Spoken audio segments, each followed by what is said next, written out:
매주 수요일 출애굽기 말씀을 묵상하는 가운데 귀한 말씀을 만났습니다. 모세가 바로에게 이르되 여호와께서 이같이 말씀하시기를 밤중에 내가 애굽 가운데로 들어가리니 이렇게 말씀하십니다. 이 말씀에 주목하는 이유가 있습니다. 애굽에 내린 10번째 재앙이 이제 시작되는 겁니다. 이 10번째 재앙은 최후의 심판입니다. 동시에 이스라엘 백성들에게는 최후의 구원입니다. 이 마지막 10번째 재앙이 중요한 이유는 예수 그리스도의 재림, 최후 심판과 일맥상통하기 때문입니다. 주님이 다시 오시는 날 우리는 그날을 최후 심판이라 그래요. 하나님 경외하는 저와 여러분들에게는 그날이 최후의 구원의 날이 될 줄로 믿습니다. 주목하는 단어가 있습니다. 밤중에라는 단어에 주목했어요. 밤중에. 내가 밤중에 들어가겠다는 겁니다. 우리가 이 말씀을 묵상하면서 오늘 읽은 마태복음 25장에 있는 말씀을 나눴는데 오늘 이 시간은 함께 그 마태복음 25장에 나오는 말씀을 더 깊이 읽고 은혜를 나누는 시간이 되기를 원합니다. 우리 그런 의미에서 마태복음 25장 1절 말씀을 다시 한번 읽어보겠습니다. 이 천국은 하나님의 통치라고 배웠죠. 천국의 세 가지 차원도 배웠습니다. 죽음 이후에 가는 천국이 있고 말씀대로 준행할 때 우리의 삶에 임하는 천국도 있습니다.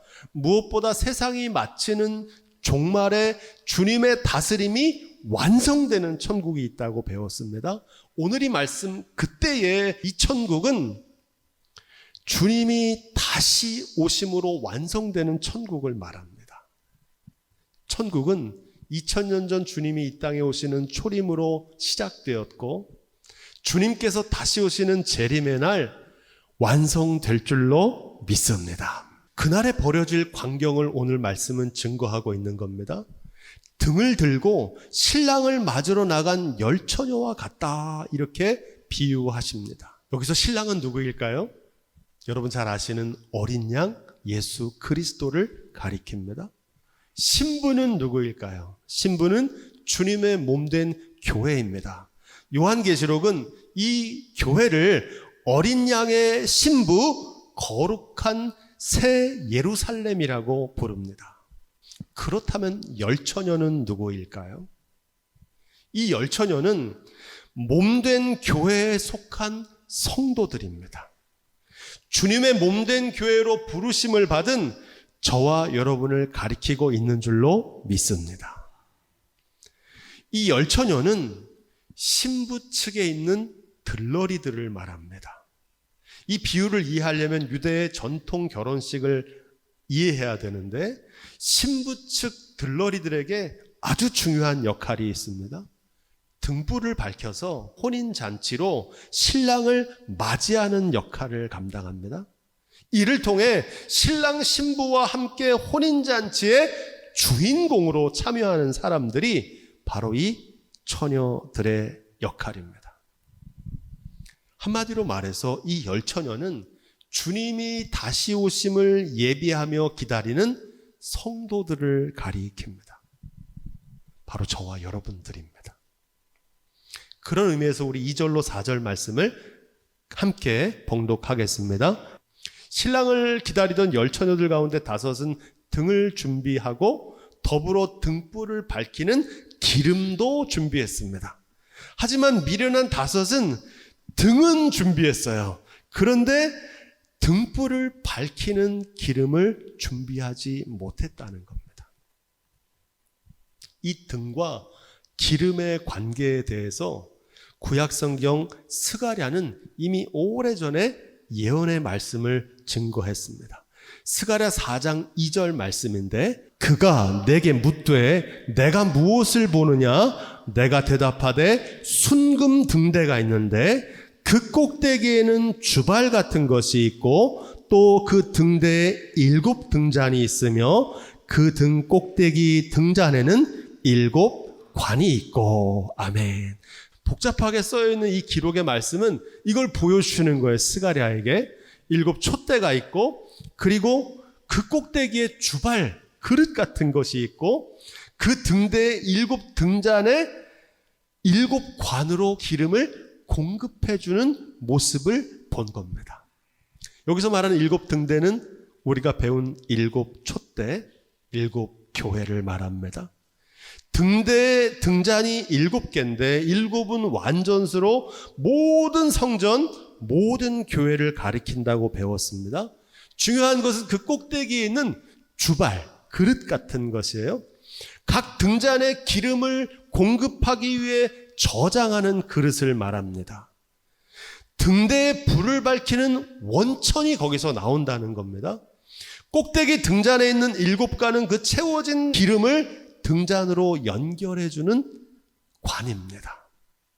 우리 그런 의미의 3절 말씀도 계속 읽어보겠습니다. 그 등대 곁에 2 감람나무가 있는데 하나는 그 주발 우편에 있고 하나는 그 좌편에 있나이다 하고, 성경에 기록된 이 감람나무는 여러분 잘 아시는 대로 올리브 나무입니다.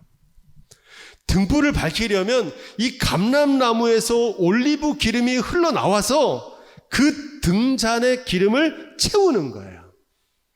그래서 그 주발의 기름이 채워서 관을 통해서 공급받아야 등불이 불을 밝히게 된다는 겁니다. 여기에 중요한 의미가 있는데, 등대의 빛을 밝히기 위해서는 감람나무에서 나온 기름이 필요해요. 등만 있고 기름이 없으면 등불을 밝힐 수 없다는 겁니다. 너무나 자명한 말씀이죠. 등불을 밝히려면 먼저 등잔에 기름이 채워져야 된다는 거예요. 주님의 교회에 속한 성도들은 빛이 아닙니다. 오직 빛은 빛 되신 하나님의 영, 곧 성령이 임재할 때 우리가 그 빛을 발하게 될 줄로 믿습니다. 올리브 기름은 하나님의 은혜를 상징합니다. 하나님의 은혜예요. 그 은혜가 공급받아야 그 등들이 빛을 발할 수 있다는 겁니다. 여러분도 늘 주님의 전에 나와 이렇게 기도하시기 바랍니다. 주님, 하나님의 은혜와 성령의 권능을 나에게 부어 주옵소서. 이 열처녀가 준비했던 등은 신앙의 외적인 형식입니다. 그렇다면 슬기로운 5 처녀만 준비했던 기름은 무엇일까요? 그것은 신앙의 내용입니다. 잎만 무성하고 열매가 없었던 무화과 나무 같은 것이 기름이 없는 거예요. 외식하는 신앙을 가지고 있는 바리새인과 같은 모습을 말합니다. 디모데후서 3장 5절에서 사도 바울은 이런 신앙의 모습을 잘 지적합니다. 경건의 모양은 있으나 경건의 능력은 부인하는 자니 이 같은 자들에서 돌아서라. 이렇게 증거합니다. 종교적인 형식은 지켰지만 생명력을 상실한 상태를 말합니다. 성경을 읽지만 말씀대로 준행하지는 않아요. 예배는 드리지만 은혜는 없어요. 기도하면서도 염려해요. 믿음은 있지만 두려워해요. 찬송하면서도 불평과 원망을 합니다. 헌금을 드리지만 감사는 없는 거예요. 봉사는 하는데 기쁨이 없는 상태입니다. 저리로서 산자와 죽은 자를 심판하러 오시리라는 사도신경을 고백하지만 주님이 다시 오심을 준비하지는 않는 거예요. 천국을 바라보면서도 세상에 속한 자로 사는 거예요. 미련한 5 처녀가 등은 준비했지만 등잔에 기름을 채우지 않았다는 것은 바로 이런 뜻입니다. 혹시 등은 준비했지만 기름을 채우지 않았던 미련한 5 처녀의 모습이 오늘 우리의 자화상은 아닌지 깊이 돌아볼 수 있는 시간이 되기를 원합니다. 마태복음 25장 5절로 6절입니다. 은혜와 감사, 평강과 기쁨이 없는 형식적인 신앙생활이 평소에는 잘 드러나지도 않고 문제가 되지도 않습니다. 하지만 신랑이 다시 오시는 날이 옵니다. 그날의 문제가 되는 거예요. 신랑이 왔으니 맞으러 나오라는 소리를 듣게 되는 순간이 온다는 겁니다. 언제입니까? 밤중에. 이 말씀을 깊이 묵상하는 것이 10가지 재앙이 밤중에 내가 애굽 가운데로 들어간다 그러셨잖아요. 깊은 밤중에. 우리의 인생에도 밤이 찾아옵니다. 우리 인생에 찾아오는 밤은 어떤 밤일까요? 죽음의 순간입니다. 우리 인생의 또 다른 밤은 세상이 끝나는 종말의 순간입니다. 우리 인생의 밤은 비가 오고 창수가 나는 삶의 위기, 하늘이 무너지는 것 같은 절망의 순간입니다. 우리의 믿음이 필요한 순간은 낮이 아니라 밤입니다. 믿음은 어두운 밤을 밝게 비춰주는 빛이 되기 때문입니다. 오늘 이 말씀은 우리의 인생에 찾아오는 깊은 어둠의 밤에도 밝게 비출 수 있는 빛이 우리 안에 있느냐는 겁니다. 그게 준비되어 있냐는 거예요. 절망할 수밖에 없는 현실인데 그 속에서도 감사를 건져 올릴 수 있는 그 기름이 준비되어 있냐는 겁니다. 7절 말씀. 이에 그 처녀들이 다 일어나 등을 준비할세. 아멘. 이 말씀이 중요해요. 10처녀들이 다 일어나서 등을 준비했다고 합니다. 이 비유는 주님의 다시 오심을 모르고 살아가는 불신자한테 하는 얘기가 아닙니다. 이 비유는 주님이 다시 오심을 기다리고 있는 그리스도인들에게 주시는 말씀이에요. 교회에 잘 다니고 있는 신앙생활 하는 이들 가운데 등은 준비했지만 기름이 없는 이들이 있다는 거예요. 그들에게 주시는 경고의 말씀입니다. 8절입니다. 미련한 자들이 슬기 있는 자들에게 이르되 우리의 등불이 꺼져가니 너희 기름을 좀 나눠달라 하거늘. 신앙의 등불이 꺼져가고 있는 상태는 아니신지요? 다 함께 예배를 드리고 다 함께 찬송을 부르고 기도하지만 어떤 분들은 그 예배를 통해서 은혜를 받아요. 심령의 등불이 타올라요. 그런데 똑같은 말씀을 듣는데 어떤 사람들은 은혜가 사라지고 심령의 등불이 점점 꺼져 간다는 겁니다. 왜 그럴까요? 같은 물이라도 속아 마시면 우유가 되고요. 그 물을 독사가 마시면 독이 되는 것과 같습니다. 바라기는 저와 여러분들이 드리는 모든 예배와 우리의 신앙생활을 통해서 주님의 은혜가 회복되기를 주님의 이름으로 축원드립니다. 9절 말씀. 슬기 있는 자들이 대답하여 가로되 우리와 너희의 쓰기에 다 부족할까 하노니 차라리 파는 자들에게 가서 너희 쓸 것을 사라 하니. 너무 야박한 거 아니냐 이렇게 생각할 수 있습니다. 하지만 여기에 중요한 메시지가 있어요. 하나님의 말씀을 전하고 은혜의 자리로 초대할 수는 있지만 진리를 깨닫고 은혜를 누리는 것은 우리 본인의 자유의지에 달려있다는 겁니다.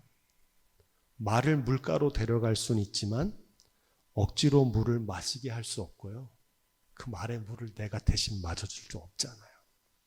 삶에서 은혜와 감사를 건져 올리는 것은 다른 사람이 도와주거나 대신해 줄 수가 없다는 거예요. 그건 여러분 스스로가 건져 올려야 되는 거예요. 자신의 자유의지로 선택한 결과에 대해서 스스로 책임져야 한다는 사실을 증거하고 있습니다. 여러분 남의 탓을 할 수가 없는 거예요. 신앙생활은. 10절로 12절 말씀도 우리 계속 읽습니다. 시작. 저희가 사러 간 동안에 신랑이 오므로 예비하였던 자들은 함께 혼인잔치에 들어가고 문은 닫힌지라. 그 후에 남은 처녀들이 와서 가로되 주여 주여 우리에게 열어주소서. 대답하여 가로되 진실로 너희에게 이르노니 내가 너희를 알지 못하노라 하였느니라. 아멘. 이 말씀을 얼핏 보면 이거 너무한 거 아니냐고 생각할 수 있습니다. 등도 준비하고 기다리다가 잠깐 졸았는데, 그리고 늦게라도 기름을 사가지고 왔는데 들여보내줘야지, 이거 너무한 거 아니냐고 생각할 수 있습니다. 하지만 여러분, 여기에 중요한 메시지가 있습니다. 우리가 아무것도 할 수 없는 불가항력적인 순간이 온다는 겁니다. 지금은 문이 열려있기 때문에 들어갈 수 있지만 그 문을 주님이 닫으시면 못 들어간다는 거예요. 우리가 경험해 봤잖아요. 여러분, 코로나 위기가 찾아왔을 때 우리가 할 수 있는 게 뭐가 있습니까? 자연재해나 가뭄과 홍수가 찾아오면 우리가 할 수 있는 게 없잖아요. 그런 날이 온다는 겁니다. 그러니 평상시에 평온할 때 준비해야 된다는 겁니다.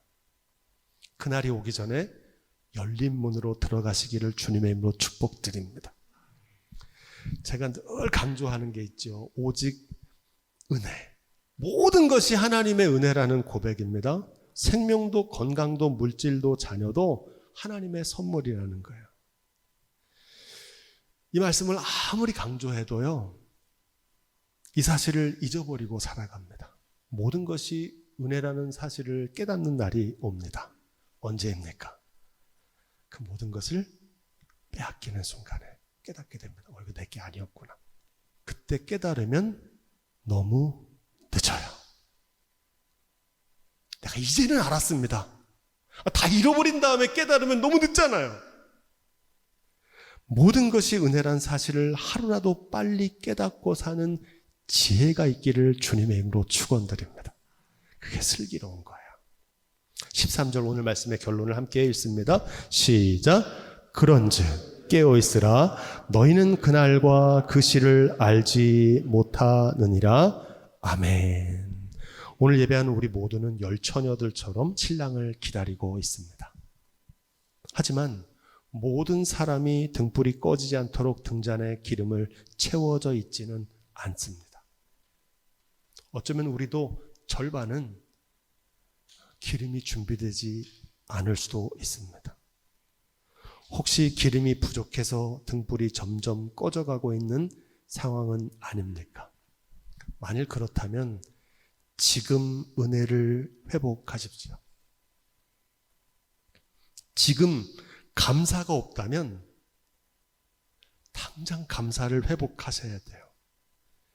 기쁨이 없다면 속히 기쁨을 회복하셔야 돼요.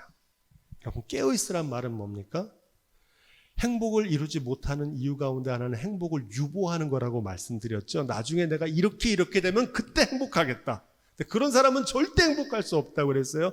행복은 지금 누려야 되는 것과 같습니다.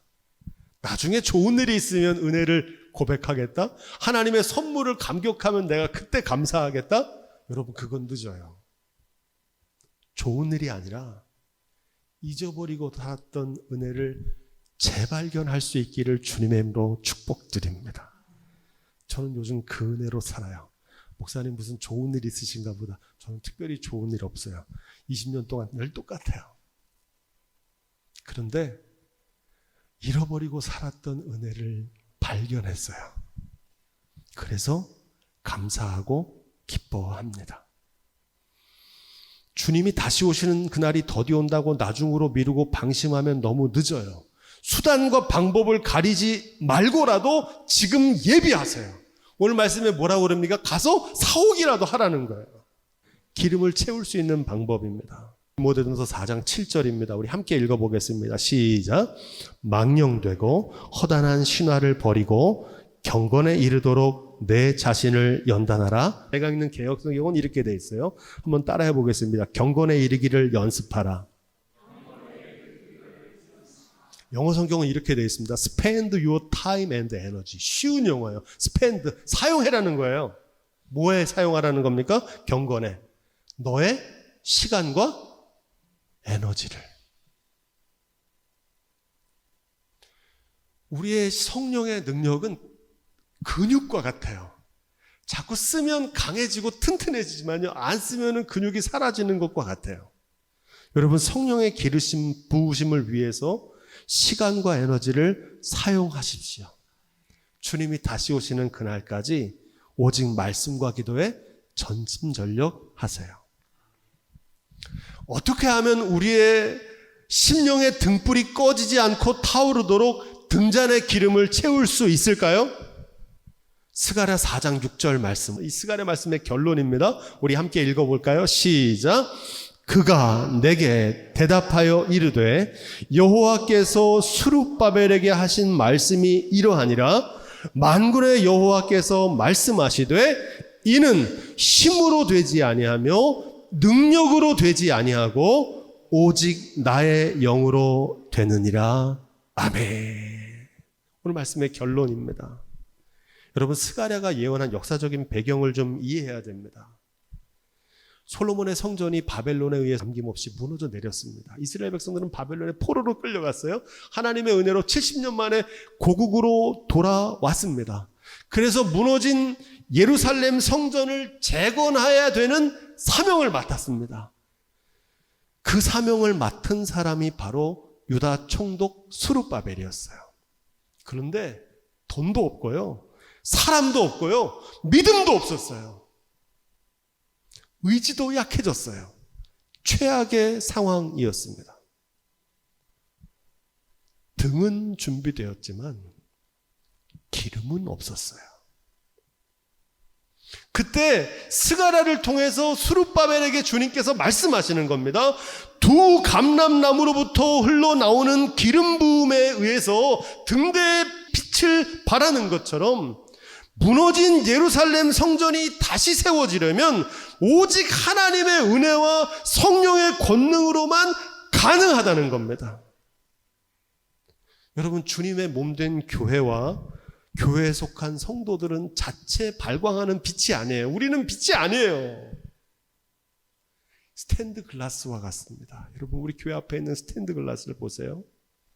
빛을 통과하고 그 빛을 발하는 거예요. 빛이 없으면 이건 유리 조각에 불과해요. 우리는 빛을 전하는 도구인 줄로 믿습니다. 우리가 세상을 비추는 빛이 되려면, 등불이 되려면 나의 힘이나 노력으로 되는 게 아니에요. 위로부터 부어주시는 하나님의 은혜와 성령의 권능으로 채워져야 될 줄로 믿습니다. 다른 길은 없어요. 바라기는 주님께서 우리에게 은혜를 회복시켜 주시고 약속하신 성령을 부어주시기를 우리 주님의 이름으로 축원드립니다.